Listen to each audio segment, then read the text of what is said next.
Well guys, here we are. Of course, pretty much you see here we haven't really made much progress since the last time we did the check-in. Well, of course, as you see, we got ourselves wonderful snow on the ground. Of course, it's melting kinda right now, so it's on its way out, hopefully. We've had a couple days of, weather that kind of slowed us down a bit, but at the same time, this time of year, that's expected. So of course, today I'm going to get back at her. So basically what I'm going to do here is just to give some of these blocks a bit of a readjust. There's a couple of them that are out of place. Then of course, being it's a little bit of a cool day and it's starting to kind of rain snow, so I don't know how far, I'm going to get today. So what I would probably end up doing is cutting 2 or 3 of the 8-footers down. So they will basically start the bottom support structure all the way across. I'll probably have to double up right here and put another small support beam right there. Mainly because we have that one pier block out of place due to the clothesline pole that I'm not about to cut down and pull out. Because I don't know if it's resting on the gas line or if the concrete or cement that was poured in that hole has encompassed the gas line too. So to avoid a further issue, I'm not about to pull that out and risk rupturing the gas line, because really that's the line there, and really this is the straight line, and as you see it runs basically right where that clothesline pole is. So this orange line, I believe, is my line that I put there in reference to where I think the gas line is.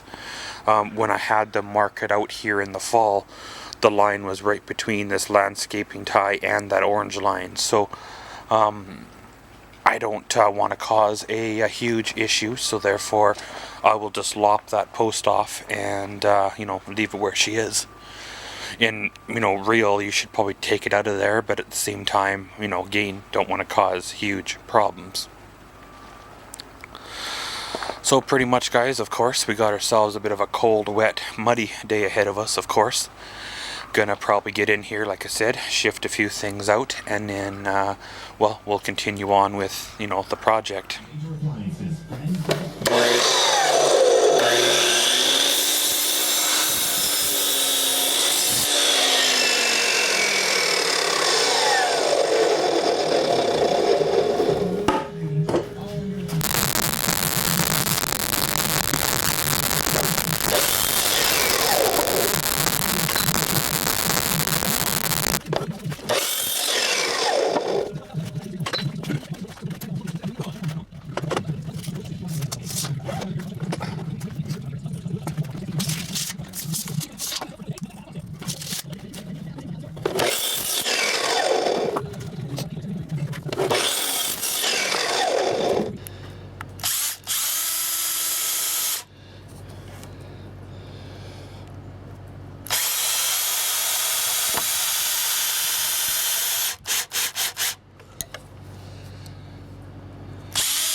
Okay, so now we'll measure over 6 feet and put our middle one in.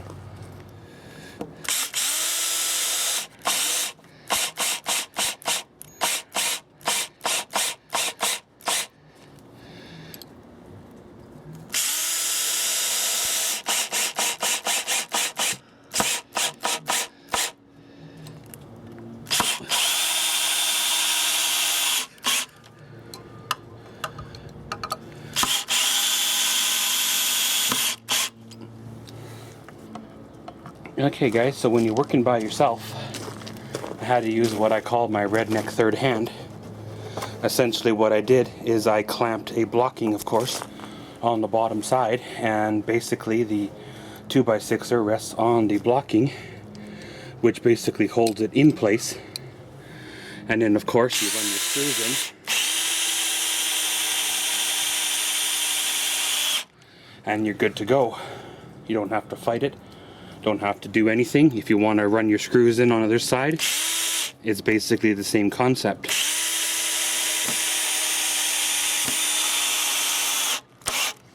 Now you probably could do your redneck third hand on the other side as well, and you didn't have to fumble with the screws or pre-start them. So of course guys, I go cut 2 more boards, one to put at the 9-foot mark, one to put at the 3-foot mark. And then of course, this section here is technically done. We can drop her on into place, and then of course double her up, and then it's good to go. Well guys, here we go. Of course, a little bit of a check-in. It's been a bit since I did one. Of course, I got the framework for the first half in place. And of course, I had to put an extra support there to catch the pier block that's out of the way because of that post. And then of course, threw me some measurements this way. Got the second half or so measured on out. Basically, it's right here. Currently working on it. I'm going to throw 3 more supports in her. Of course, you know, by no means is this the top where the deck boards go on. This is just the bottom area to connect the deck to the beams. Essentially all this really is just extra overkill support. Of course, like I mentioned, I'll double up on the beams themselves, and it'll give it the extra strength. Basically, it'll be twice as thick as what it is now. That's probably a little bit overkill, but at the same time, you know, it's going to have a bit of weight on her.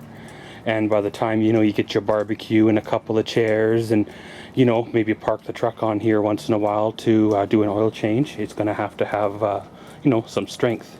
Of course, I'm probably going to butt, you know, the one I'm working on now right up to this guy, run about 100 screws in there, and then when I overlap them, I'll start at this end and put the full board on this end, and then the partial board on the other end. And once that one's basic framework is done, then we'll know about where this deck here is going to hook on and run on too. So pretty much we could start the groundwork for this guy here, and then, you know, level out this and get rid of the piles of dirt. Whether we just level that out or haul them away depends on how that works out. But pretty much guys, weather's holding for right now. I'm gonna get her done, and yeah, see you at the other end. Well guys, here we go. Of course, got the both sections in. Yes, it is lower on that end. I haven't leveled it yet, but both sections are there. Just waiting for, well, the double up-ins.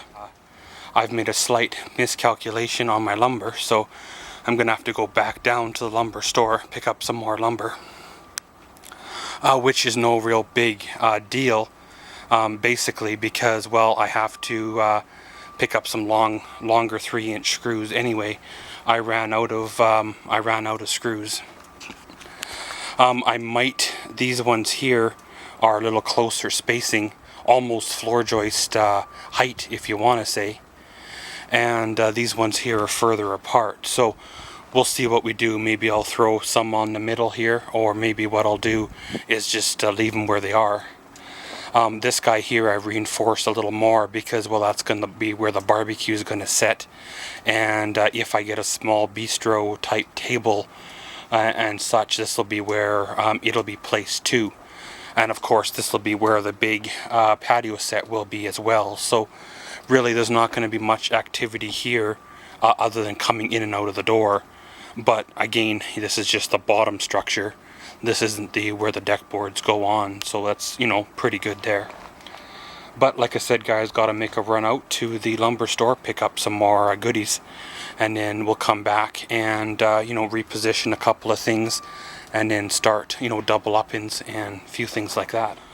But of course, when you're working with unsettled weather like, you know, today, you're not 100% sure if you're going to get your job done today or if you're going to get rained on out. But, you know, you make hay while the sun's shining, and then it all works out in the end. But pretty much guys, like I said, going to go down, get me some lumber, and then come on back, and then away we go. Well guys, here we are. Of course, top section number 1 is basically the basic framework is all done. As you see, it's not a perfect 8 by 12 block, if you want to say. It does have a jut in, like a 12-inch jut in. Looks a little odd, but it is there for a reason. Pretty much that jut in is basically to compensate for the window and the gas meter. Now I know eventually I will change the windows, but for now I gotta compensate for that gap. And you know, it helps for light too, not to have a a board running right across that window. Plus, if they ever come to change the meter, you know, they have room to work in there as well. Of course, this is built backwards, if you want to say.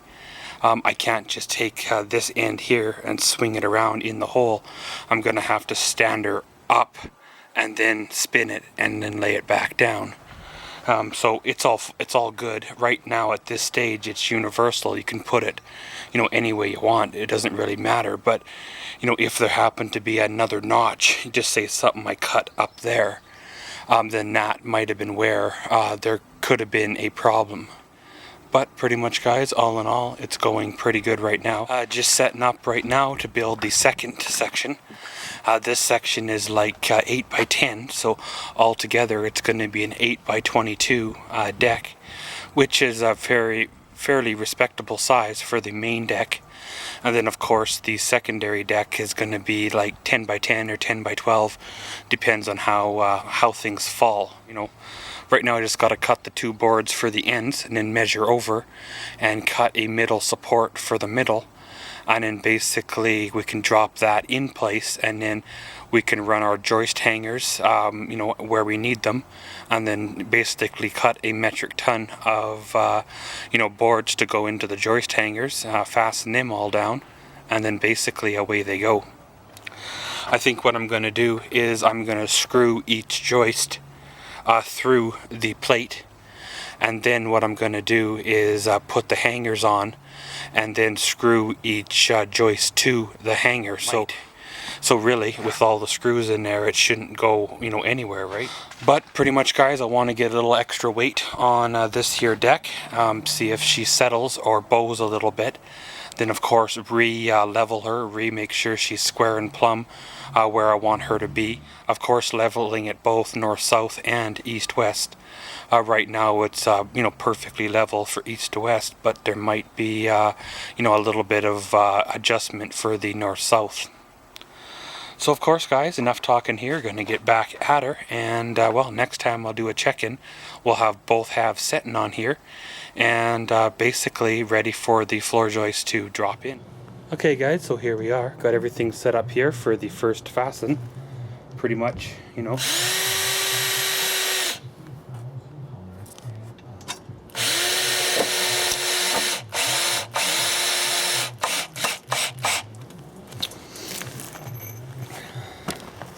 Throw the second screw there in the bottom.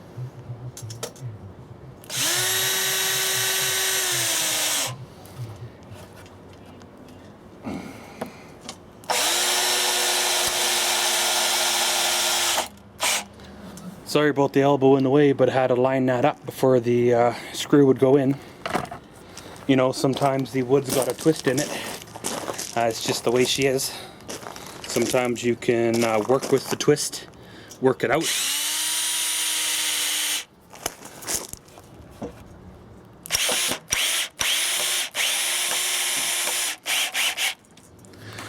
And then there are times where the wood is just bad, and you can't get the twist out of there.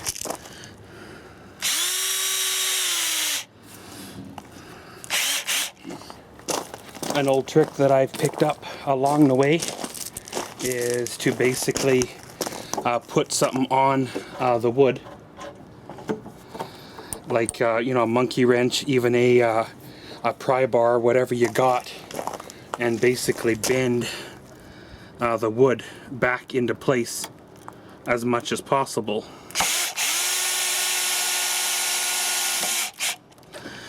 And of course, being the wood's under pressure, you know, you might want to throw an extra screw or two in there just to keep it from bowing back or splitting or whatever's essentially causing you grief over time.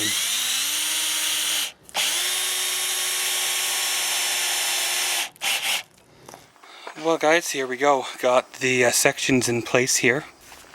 course, the sun's going to mess over the shot a little bit, but this time of day, that's normal.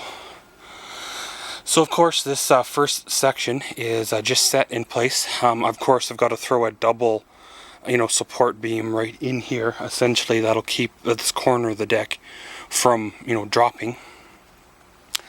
And then over here as well, I'll have to do the same thing.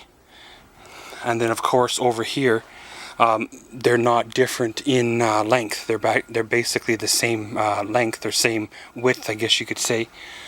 But what's keeping them away is the old clothesline pole, which I will cut short, And of course, same on the other end. I got to put a double on the other end there to make sure it's good to go and supported. And then of course fill in every 16 on center inside here for the deck, and of course doubling it all up, putting in the joist hangers and things like that. Then basically it should be good to go. I marked out on the ground where the secondary deck is going to go. Of course, the bright orange ones are the footprint of the deck. It's going to be 10 by 12, but by the time it gets past the overhang here, it's probably only going to be about 10 by 10, which is a good size deck for like a patio set or so.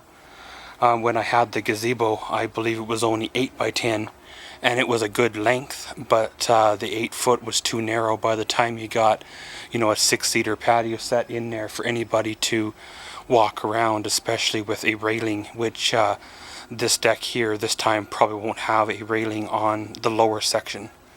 The upper section will probably have a railing, but eventually anyway. Pretty much had a good day and got a lot done, and pretty much ready for, the next day on the project. And as always, thanks for watching Maxwell's World. Comment, subscribe, and enjoy.